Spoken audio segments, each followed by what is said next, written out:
Right, hello everyone, this is Product Shard, and today I'm going to be going over the TAC-45 pistol.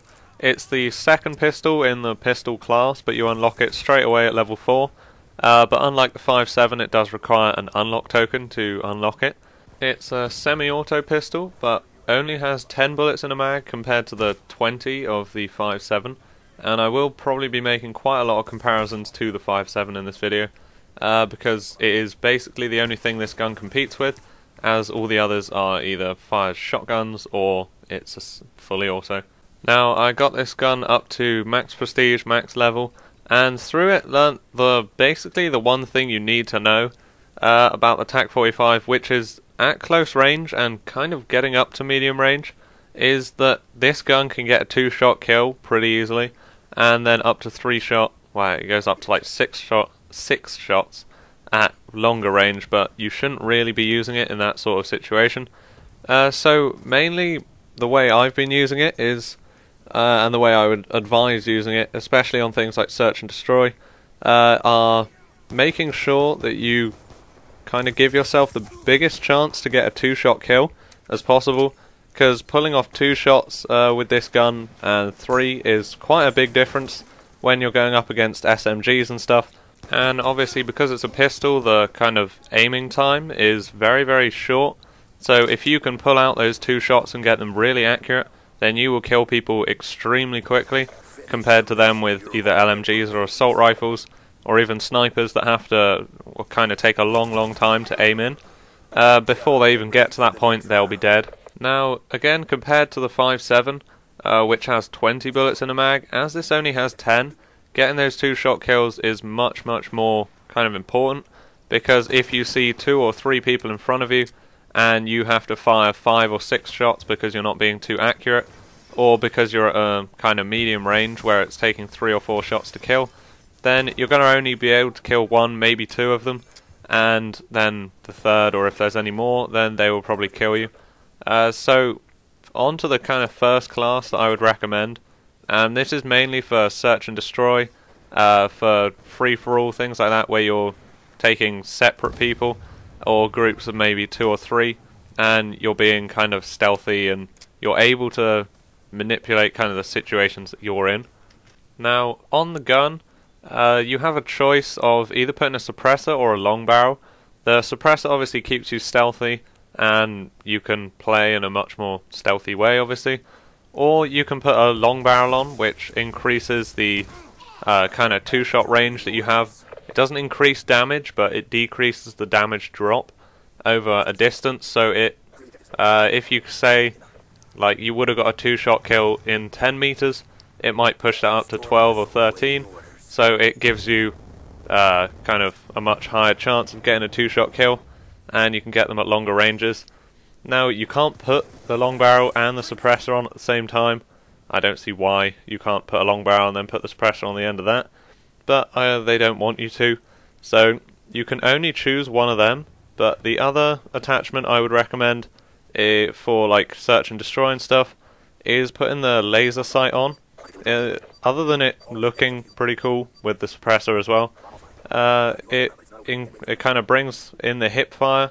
So when you're in a tight situation, you can hip fire, and those shots are much more likely to hit them. And this is instead of like a extended mag, which will be on the other class. This is instead of that, because when you're against like one person on search and you don't want to die because then you're out of it completely, it's much more important to get those shots hitting them rather than just having more to fire off. So I'd definitely recommend either long barrel and suppressor or a laser sight. Now, for perks, I definitely recommend lightweight to get to places quicker, and also to be able to move onto enemy positions faster. Cold-blooded is optional compared to toughness. If you're using not the suppressor, then maybe toughness is better, because you might be getting into more like gun-on-gun situations. But if you're using the suppressor, then cold-blooded definitely, because you can lie down and not be seen and you're less likely to get killed, and you can just play a lot more stealthily. Then extreme conditioning for perk 3 again lets you get to the kind of spawn rushes and stuff quicker, and getting to places where you won't be killed straight away. then you have enough space for a lethal and 2 tacticals. If you're using it on like search, then I definitely recommend shock charges. You can use them as trip mines as well as just shocking people. But you can take them off and put extra perks on if you want, but I found these useful.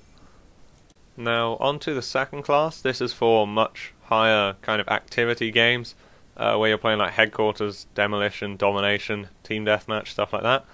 The difference is putting an extended clip on instead of the laser sight, and definitely running a long barrel.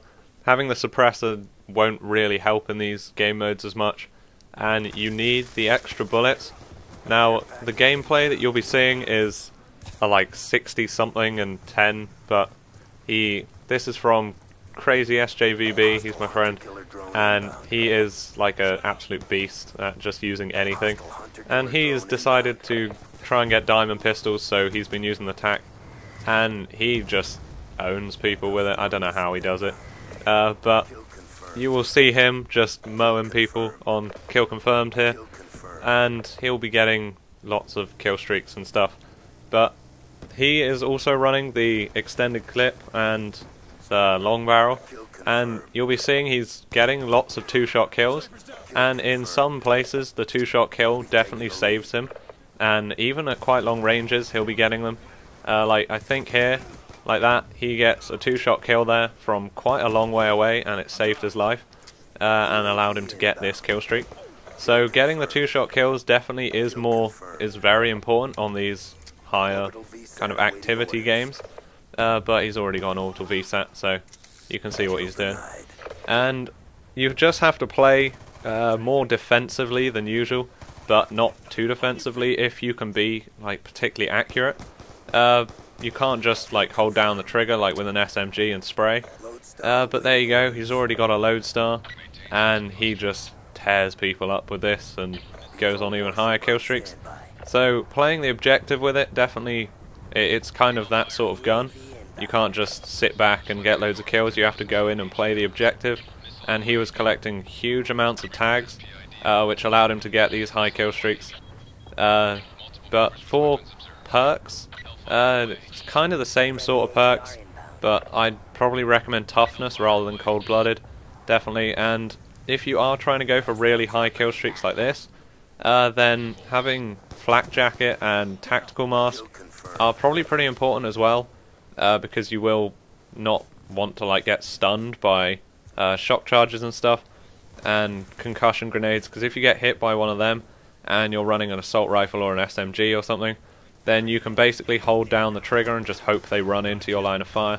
But as this only has 12 up to 13 with extended clip, you can't just like hold down the trigger, you can fire all of them off, but obviously there's a very few of them, so you're less likely to hit them, and you're more likely to die before you then get out of the concussion or whatever it is.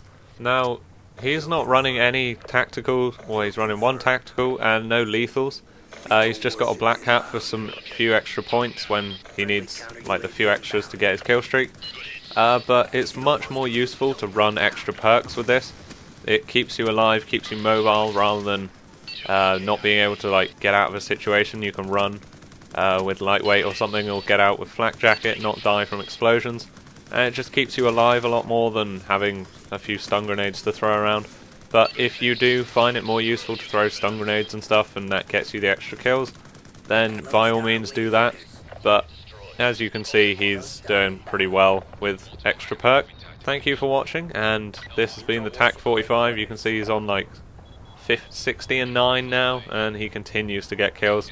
So this definitely isn't a gun that's just, oh, it's a pistol, it can never be used as a primary, just take it out when your primary like runs out of ammo. And obviously it can be used in any situation, any game mode, and it is pretty damn powerful. Compared to the 5.7, even though it's got less ammo, I prefer it, and I think a lot of people do somehow. So give it a go, it is definitely a very strong pistol, and cheers for watching.